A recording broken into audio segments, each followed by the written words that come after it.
नमस्कार बच्चों। आज हम हिंदी में एक नया पाठ सीखेंगे, मेरा अहोभाग्य। पाठ क्रमांक 6, अपनी पाठ्यपुस्तक का पाठ क्रमांक 6, पृष्ठ क्रमांक 14। मेरा अहोभाग्य। अहोभाग्य यानी कि सौभाग्य।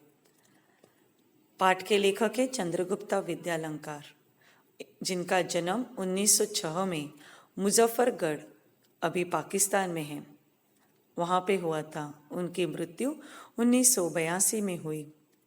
मुख्य रचनाएं। चंद्रगुप्त की मुख्य रचनाएं: न्याय की रात, देव और मानव, भाषा हिंदी। वे एक भारतीय थे।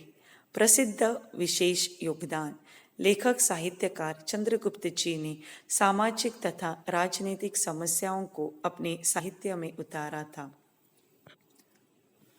पाठ का परिचय। चंद्रगुप्त जी ने इस संस्मरण में लेखक द्वारा गुरुदेव रविंद्रनाथ के साथ बिताए कुछ समय का वर्णन किया है। लेखक को सौभाग्य से उसी कमरे में ठहरने का अवसर मिला जहां बैठकर कवि यानी है रविंद्रनाथ टैगोर, जो आपके सामने है, बैठकर कवि ने नोबेल पुरस्कार प्राप्त गीतांजलि की रचना की थी। तो बच्चों, अब करते हैं रविंद्रनाथ टैगोर के जीवन का परिचय। इनका जन्म 7 मई 1861 को कलकत्ता में हुआ था। रविंद्रनाथ अपने माता पिता की 13वीं संतान थी। बचपन में उन्हें प्यार से रवि बुलाया जाता था। 8 वर्ष की उम्र में उन्होंने अपनी पहली कविता लिखी। वे एक कवि, संगीत तज्ञ, चित्रकार और शिक्षक थे। 16 साल की उम्र में उन्होंने कहानियां और नाटक लिखना प्रारंभ कर दिया था।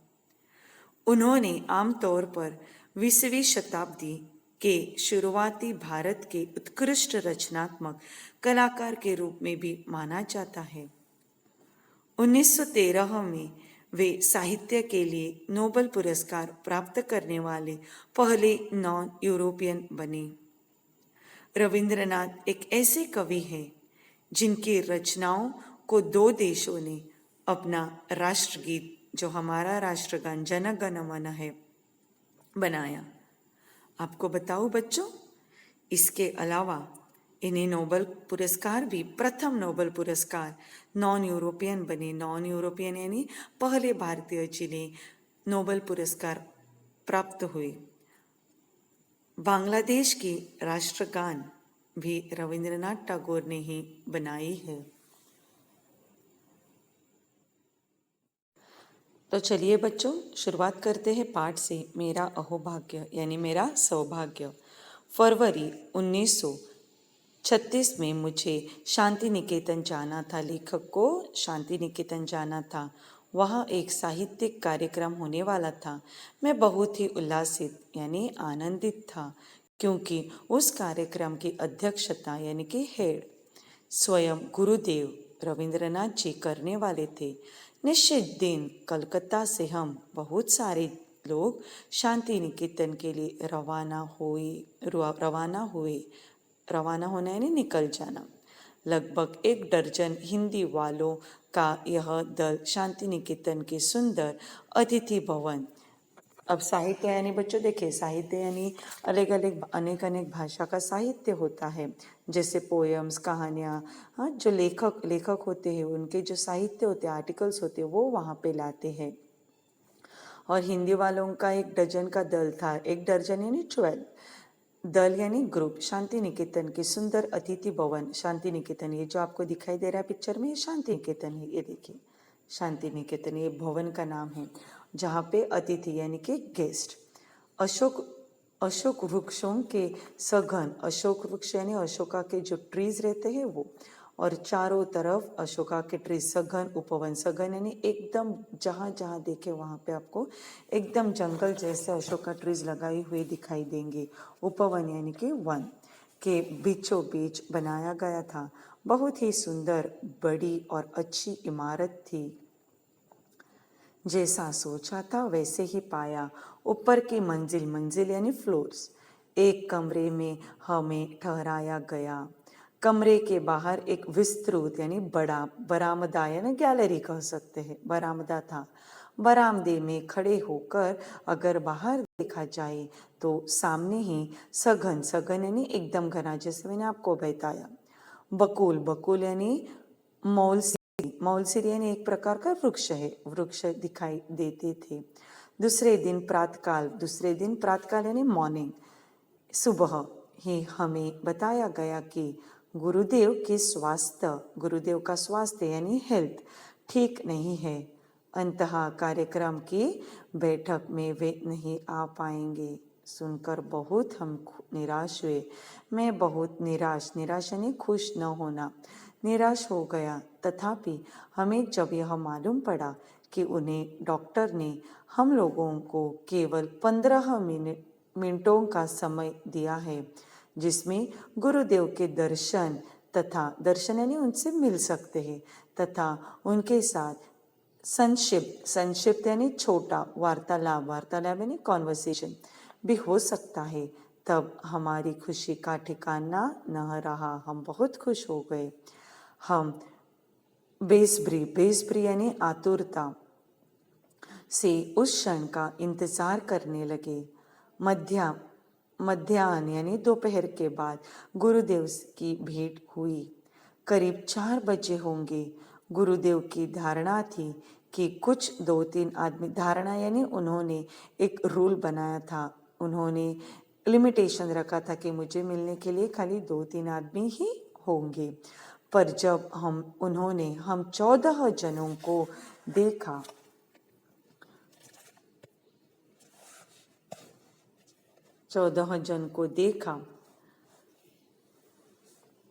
तो मजाक में उन्होंने कहा, अब मेरी क्षमता यानी कैपेसिटी दरबार लगाने की नहीं रही।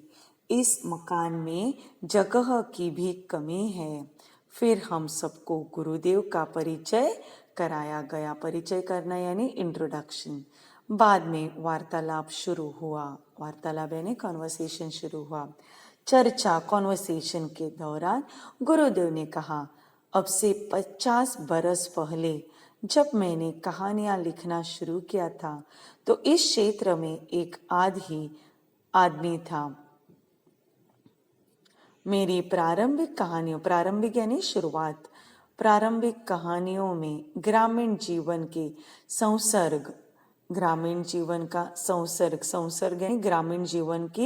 संगत का ही वर्णन है। उसके पहले इस तरह की कोई चीज बांग्ला भाषा में नहीं थी। मेरी कहानियों, बच्चों ज़्यादा करके अगर आप देखेंगे तो रविंद्रनाथ जी बंगाली थे, कोलकाता से थे, तो उनकी भाषा कौन सी थी? बांग्ला। मेरी कहानियों में ग्रामीण जनता की मनोवृत्ति यानी मन की बात के दर्शन होते थे। उन कहानियों में कुछ ऐसी चीज है जो संसार के किसी भी देश के आदमी को भा सकती है, यानी छू सकती है, अच्छी लग सकती है, क्योंकि मनुष्य स्वभाव तो दुनिया में हर जगह एक ही होता है, एक ही है, एक जैसा ही है। गुरुदेव कुछ समय के लिए रुके, तभी अपने आप मेरे मुंह से निकल पड़ा, गुरुदेव, आपके मन में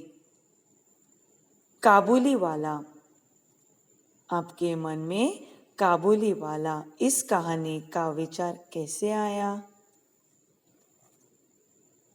यह लोकप्रिय कहानी देश के सभी भाषाओं के सभी बच्चों को बहुत ही प्यारी लगती है। गुरुदेव बोले, वह कहानी कल्पना की सृष्टि है। कल्पना यानी विचार, इमेजिनेशन। एक काबुली वाला था, वह हमारे यहाँ आता था और हम सब उससे बहुत परिचित यानी जान पहचान हो गए थे। मैंने सोचा उसकी भी एक छोटी लड़की होगी और जिसकी वह याद किया करता होगा। वो काबुली वाला हमेशा जब मिलता था तब एक छोटी लड़की की याद करता था। तब रविंद्रनाथ के मन में आया कि उसकी एक छोटी लड़की होगी, इसके लिए वह उसकी याद करता होगा। इस तरह वार्तालाप होता रहा। हम सबके लिए यह एक मानसिक खाद्य था। मानसिक खाद्य यानी उनके लिए वह एक भोजन जैसे था।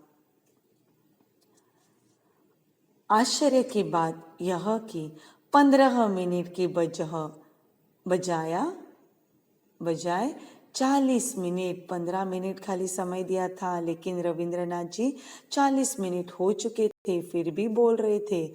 अब गुरुदेव उठे, चल पड़े। जाते जाते उन्होंने कहा, जब मैं ऐसे किसी वार्तालाप के लिए कम समय देता हूँ, तब मेरी वह बात सचमुच ठीक न मानिएगा, क्योंकि मुझे स्वयं लोगों से बातचीत करने में आनंद आता है। हम सबने गुरुदेव को धन्यवाद दिया और विदा ली यानी हम वहाँ से निकल पड़े। मैं अतिथि गृह के मेरे कमरे में वापस आया। गुरुदेव के साथ हुए वार्तालाप से मुझे एक असाधारण उल्लास की अनुभूति हो रही थी। असाधारण यानी जो कभी कभी होती है, अक्सर नहीं होती। पर जब मुझे पता चला कि जिस कमरे में मुझे ठहराया गया है, उसी कमरे में स्वयं गुरुदेव काफी समय तक रह चुके थे, तब तो मेरी खुशियां का ठिकाना न रहा। मुझे अत्य आनंद हुआ। ओह, मुझे तो यह भी बताया गया कि गुरुदेव ने गीतांजलि का अधिकांश यानी अधिक से भी ज्यादा भाग इसी कमरे के बरामदे में बैठकर लिखा था। मैं सचमुच भाव विभोर हो उठा। भाव विभोर होना यानी बहुत खुश हो जाना, सब कुछ भूलना। क्या है मेरा अहोभाग्य, सोचने लगा कि मैं कितना भाग्यवान हूँ। मेरा अहोभाग्य था कि मैं भी उसी कमरे में ठहरा था जिसमें नोबेल पुरस्कार प्राप्त करने वाले गीतांजलि रची गई थी। इस गीतांजलि को रविंद्रनाथ टैगोर को नोबेल पुरस्कार मिला था और वह गीतांजलि भी इसी कमरे में रची गई थी, इसी कमरे के बरामदे में रची गई थी। इसलिए वह खुद को बहुत सौभाग्यवाली समझते हैं। तो बच्चों, ये था आज का मेरा अहोभाग्य पाठ। उम्मीद करती हूँ आपकी समझ में आया होगा। अगले भाग में आपको इसके कठिन शब्द के अर्थ, नए शब्द के अर्थ और मुहावरा भी और उसी के साथ प्रश्नोत्तर भी आपको मिलेंगे। धन्यवाद।